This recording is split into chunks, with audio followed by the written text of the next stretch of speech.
कोई भी एक होटल आज की डेट में देखिएगा तो 20 से 25 लोगों को डायरेक्टली या इनडायरेक्टली रोजगार दे रहा है। तो मान के चलिए हमारे रांची शहर में आज करीब 200-300 होटल्स हैं, तो आप मान के चलिए कितने लोगों का रोजगार छीन चुका है। और अब हमारी भी स्थिति ऐसी नहीं है कि पहले 3-4 महीने हमने अपने वर्कर्स को पूरा वेतन दिया है, पर अब हमारी भी स्थिति ऐसी हो चुकी है कि अब हम फाइनेंशियली हम भी अब उस पोजीशन में नहीं है कि हम अपने वर्कर्स।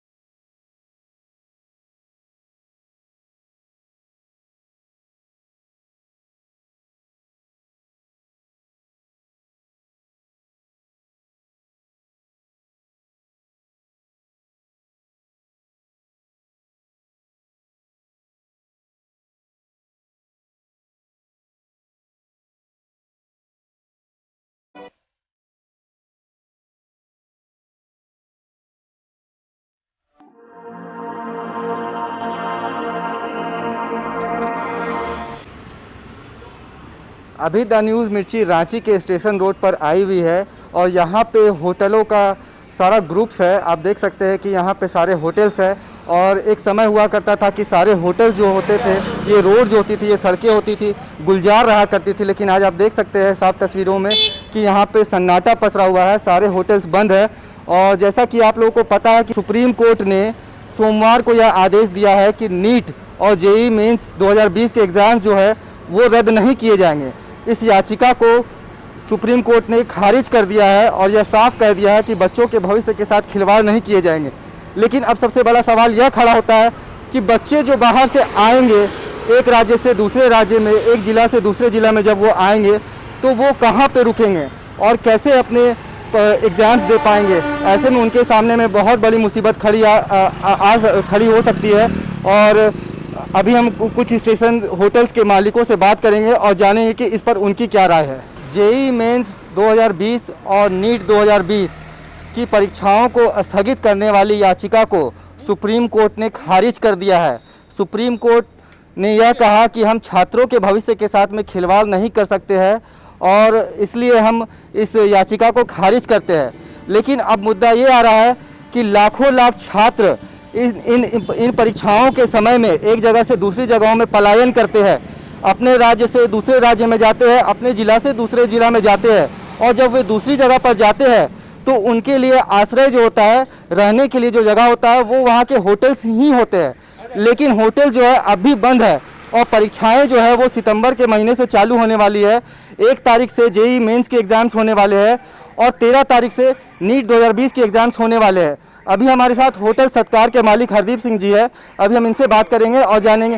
सर, जेईई मेंस और नीट के एग्ज़ाम्स जो है वो होने वाले हैं। सुप्रीम कोर्ट ने इस याचिका को खारिज कर दिया है कि एग्ज़ाम्स नहीं होंगे, इस याचिका को खारिज कर दिया है।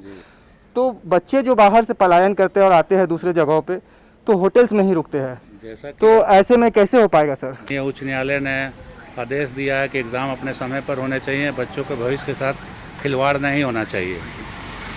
3 तारीख से लेकर 10 तारीख तक नीट का एग्ज़ाम और आईआईटी का एग्ज़ाम है।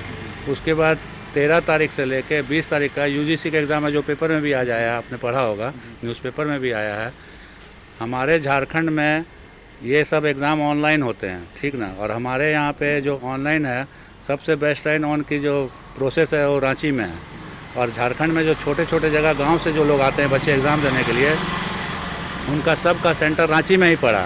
रांची में आने के बाद बच्चे और बच्चियां जो है अपने पेरेंट्स के साथ आती हैं। उनको रहने में, रात बिरात में रहने में, कहाँ वो रहेंगी, कहाँ वो सोएंगी, क्योंकि किसी का सुबह 8 बजे शिफ्ट है, किसी का 2 बजे शिफ्ट है। और ये कंटिन्यूटी में 20 दिन तक एग्ज़ाम चलना है।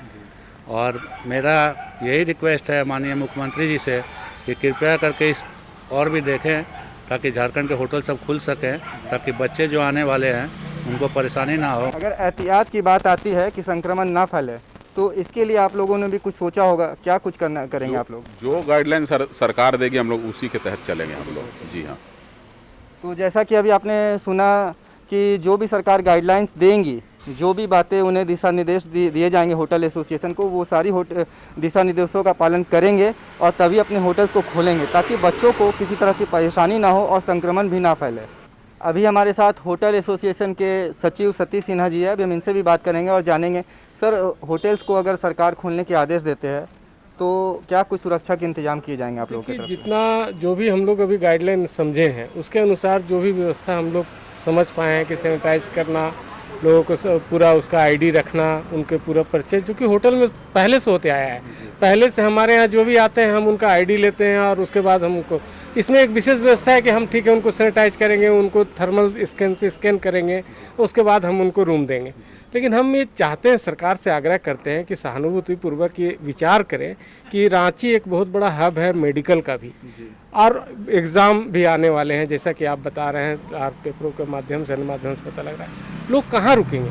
आज कोई तो कोई कंडीशन, आज इतने बड़ी संख्या में लोग एग्ज़ाम यहाँ पर एडमिट होने आते हैं, इलाज कराने आते हैं, कोई दुर्घटना में, किसी बीमारी में, उनको रुकने के लिए क्या इंतजाम ने सरकार किया? अगर होटलों को इजाज़त नहीं दे रहा तो क्या सरकार ने कोई व्यवस्था की है क्या? तो आप हमें ही कुछ कंडीशन दे करके अलाउ करें ताकि हम उसको चालू कर सकें और हम सेवा करें। हमारा होटल एक सर्विस है, ऐसा सर्विस है कि जन सर्विस है। हम सिर्फ पैसे कमाने के नहीं, हम एक जन सेवा के रूप में भी हमारा एक व्यवसाय चलता है। तो हम चाहते हैं कि सरकार इस पर सहानुभूतिपूर्वक विचार करे और जो भी जन सुविधा में हमें क्या करना चाहिए, क्या गाइडलाइन है, हमें दे रिटर्न, हम उस गाइडलाइन को फॉलो करेंगे। अभी हमारे साथ सनी होटल एंड रेस्टोरेंट के ओनर सनी चावला जी जुड़ चुके हैं और अभी हम इनसे बात करेंगे। सनी जी, बच्चे अभी एग्ज़ाम्स के लिए दिशा निर्देश दे दिए गए हैं सुप्रीम कोर्ट के द्वारा कि एग्ज़ाम जो है वो खारिज नहीं किए जाएंगे, एग्ज़ाम्स अपने तय सीमा पे किए जाएंगे। तो होटल्स तो बंद है, बच्चे जो बाहर से आएंगे तो वो कहाँ पे रुकेंगे और किस तरह की परेशानियों का उनको सामना करना पड़ सकता है?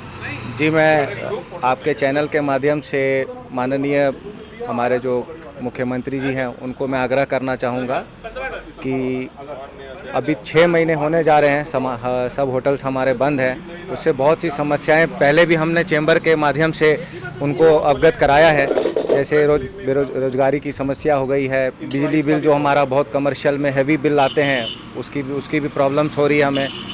और अब जो एग्ज़ाम्स का डेट आ चुकी हैं तो बच्चों को बट ऑब्वियस रहने के लिए दिक्कत होंगी, एग्ज़ाम्स के डेट पोस्टपोन हो भी नहीं रहे हैं। तो मैं आपके चैनल से माध्यम से मुख्यमंत्री जी को कहना चाहूँगा कि आप सरकार हमें जो भी गाइडलाइंस देगी, जो भी जैसे बाकी मेट्रो शहरों में भी अब देखा जा रहा है कि सारे शहरों में होटल्स भी खुल गए हैं, रेस्टोरेंट भी खुल चुके हैं और उनको बैठा के खिलाने की भी अनुमति मिल चुकी है। तो मैं कहना चाहूँगा सरकार को कि आप जो भी गाइडलाइंस तय करेंगे, जो MHA की गाइडलाइंस है वो हम फॉलो करेंगे प्रॉपर सैनिटाइजेशन के साथ, क्योंकि हमें भी अपनी भी सुरक्षा की चिंता है, तो हम अपने कस्टमर्स की भी सुरक्षा की चिंता बखूबी करते हैं। तो जो भी गाइडलाइंस होगी सैनिटाइज करके, सैनिटाइजेशन का जो भी प्रोसेस होगा उनका गाइडलाइंस होगा। कॉन्टैक्टलेस हमने गेस्ट की एंट्री भी कराने के लिए हमने काफ़ी सोच रखा है कि किस तरह ताकि संक्रमण ना हो, जो मिनिमम कांटेक्ट हो गेस्ट के थ्रू। और ऐसे भी हमें बराबर सैनिटाइज हम लोग होटल्स अपने कराते रहते हैं बीच बीच में और अब कोविड को लेके हम और विशेष ध्यान देंगे। अभी द न्यूज़ मिर्ची की टीम ने आपको होटल एसोसिएशन के कुछ लोगों से मुलाकात कराई, कुछ होटल्स के ओनर से मुलाकात कराई और उन सभी का यह कहना है कि झारखंड सरकार जल्द से जल्द होटल्स को खोलने के आदेश दे और वो जो भी दिशा निर्देश देंगे वो उन सभी दिशा निर्देशों का पालन करेंगे, क्योंकि बच्चों के एग्ज़ाम्स जो है नीट और जेईई मेंस के जो एग्ज़ाम्स है वो सितंबर महीने में होने वाले हैं और बच्चे जो है वो दूर दूर से, कई गांवों से, कई शहरों से, दूसरे राज्यों से, दूसरे जगहों पे पलायन करते हैं और जब वे दूसरे जगहों पे जाते हैं तो उनके रहने के लिए एकमात्र आसरा जो होता है वो वहाँ के होटल्स ही होते हैं। और जब ऐसे में वो बाहर से जब यहाँ पे आएंगे तो वो कहाँ पे रुकेंगे और उन्हें कई तरह की मुसीबतों का सामना करना पड़ सकता है। तो द न्यूज़ मिर्ची की भी यह गुजारिश है कि सरकार होटल्स को खोलने के आदेश दे और होटल्स भी जो है वो सारे दिशा निर्देशों का पालन करे। धन्यवाद। ऐसे ही सीधी और तीखी न्यूज के लिए YouTube पे जाकर के द न्यूज मिर्ची चैनल को सब्सक्राइब करें और लेटेस्ट अपडेट के लिए बेल आइकॉन को दबाना बिल्कुल ना भूलें।